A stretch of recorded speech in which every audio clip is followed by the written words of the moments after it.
Hey, what is good everyone? It's Cam from Cog, and today we're going to be talking about why I got my first credit card at the age of 20. I live in Australia and credit cards aren't as big of a thing as they are in the US. In the US, a lot of people especially Fresh and Fit, if you watch those guys, they're like, get your credit card, you know what I'm saying? You need a credit card, get your credit score up, all that kind of good stuff. This is what y'all are competing for in the West. Because I think you need credit to actually build your credit score up in the US, but in Australia, you don't really need that stuff. Your loans really aren't determined by your credit score as long as you don't have a bad credit score. If you ruin your credit score, then you get terrible interest rates.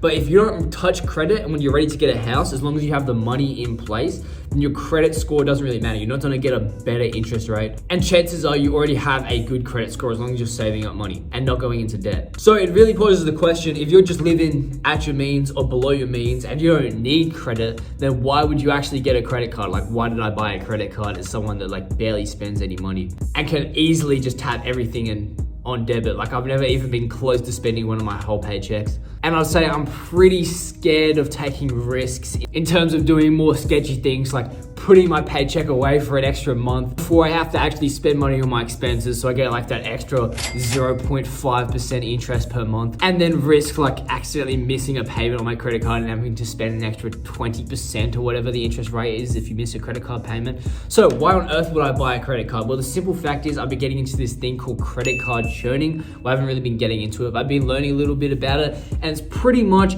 when you sign up for a credit card, you spend the minimum amount you have to get the sign up reward, and then you get a bunch of freebies. Generally it's free travel points.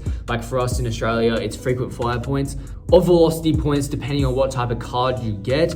And so for example, the card I got was the Qantas Premier Platinum card. And the sign up bonus is if I spend $3,000 within the first 3 months on that card, then I get 80,000 Qantas frequent flyer points, which can pretty much get me a free trip or just shy of a free trip to wherever I want to go. And the credit card itself has a $400 annual fee to actually have the card. And then you also get one frequent flyer point per $1 you spend. But on the first year, it's only a $350 fee. So essentially what I'm doing is I'm paying $350 for an international flight anywhere in the world. And I also get 2 Qantas lounge tickets, which I'm not sure if I ever actually use, to be honest. I'm really just trying to get those frequent flyer points. And if you look at that way, by getting a credit card, as long as you only hold the credit card for less than 12 months, so my plan is to probably have it for 6-7 months before I sign up for another card, I'm spending $350 for a $1,000 plane ticket to another country. Now, I don't know when you're watching this video, so I don't know what the best deals currently are on the market for you at this time.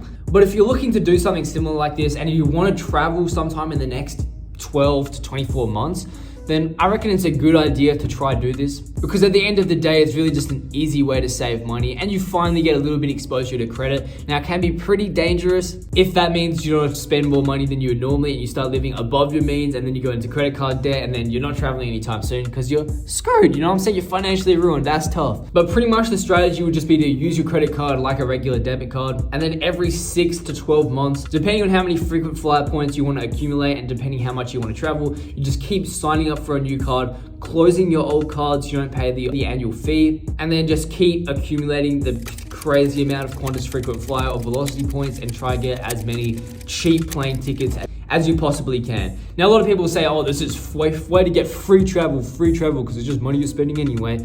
You have to pay the annual fee, and most of these cards that pay out those big sign-up bonuses are generally not free cards, okay? Generally, you're spending a fair bit of money to actually get the card, but it is heavily discounted travel. Another misconception is a lot of people thinking that closing your credit card will ruin your credit score, and in Australia, it does not. Signing up for your credit card will give you a small hit to your credit score, but then as long as you keep using the credit score, you'll regain that plus more in terms of credit score. And then once you sign up, and then once you close the card, your credit score will actually go back up, okay? The credit score system in Australia actually rewards you for closing cards. So it can be an easy way to build your credit score. But even though, as I said, it doesn't really matter. Not to pull the, oh, my dad did it, but yeah, my dad works in finance and he gives me a lot of tips on money and stuff. He used to work at a bank giving loans. And he's the one saying, no, they don't care about your credit score as long as it's not bad, okay? They do a risk assessment and your credit score, as long as it's decent and good and you have the money and the income, that's the main things they care about. They're not gonna be like, oh, this guy has a 900 credit score rating, we're gonna give him a 0.3% loan.